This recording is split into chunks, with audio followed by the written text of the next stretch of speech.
individual find piles of garbage, right? So again, recycling systems, waste to energy, right?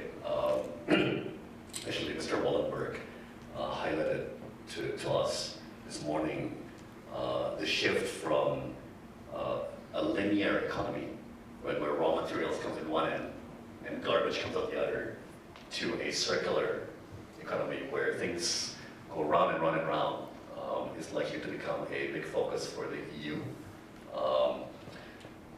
We're becoming more and more keenly aware of the environmental aspects, how critical that is. We have 4 coordinating ministers in the cabinet, the foremost senior ministers. Our coordinating minister for maritime affairs is raising time and again in cabinet meetings about garbage and trash. He's highlighting that apparently we, Indonesia, are number 2 after China with respect to plastic debris. Right, so all the plastic debris in the oceans. And number 1, of course, it's not good for our tourism ambitions. But number 2, he also highlights that these plastic debris breaks down under sunlight and in the ocean, and these particles then go into the food chain. Right? They go into the plankton, into the small fish, which are eaten by the bigger fish, the crustaceans and everything. And over generations, this can't possibly, there's no way that that's good for intergenerational health, right? And again, Scandinavian companies, some British companies, some Singaporean companies really excel at the garbage collection, garbage incineration, waste to energy, recycling and the like. Arguably, Scandinavians are on the leading edge of this sustainable move from linear economy towards circular economy. So yeah, tourism. Actually, we see a lot of business opportunity in what I call the supporting infrastructure, right? The supporting services, the supporting infrastructure. Actually, with Saab, we're discussing that a lot of these airports will require upgrades to their air traffic control systems and air nav, right? So these used to be remote,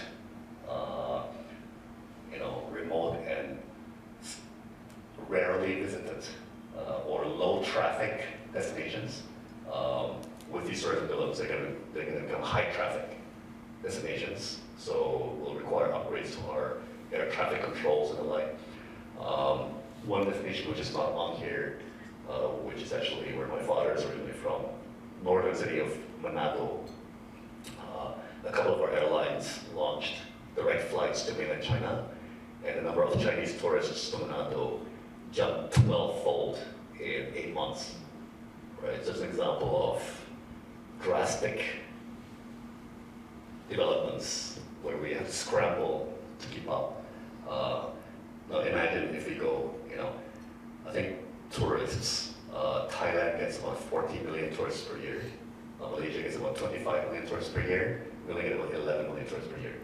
Imagine if we go from 11 million to 20 million to 30 million. The amount of human sewage, the amount of garbage, the amount of everything, right? So for this to be sustainable, we'll need recycling systems, waste to energy systems, water treatment systems, and the digitalization of everything, right? The Internet of Things means robust communications networks where machine-to-machine communication can take place in an encrypted and safe manner, right? Say what's next. Okay, yeah, these are just locations of the 10 Balis, some of which are quite sort of outlying. What's next? Yeah, I think it would be remiss to highlight the e-commerce boom that we have, right? So Indonesia, frankly, smartphone penetration is rising, and ironically, for example, the number of smartphone users far exceeds the number of bank account holders, right? So Amazingly, Indonesia is one of the most underbanked countries in the world. Only 30% of adults actually have bank accounts, right? But much like the technology which Ericsson invented, the mobile phone, right, enabled third world countries to go from no phones straight to cell phone. We believe that the digital revolution will enable us to go from no bank accounts straight to mobile banking, right?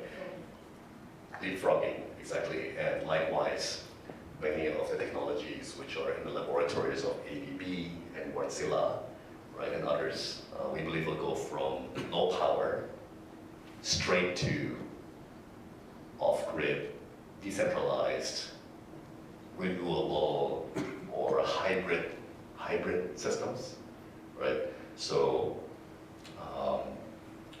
yeah, but clearly the digitalization of things, right?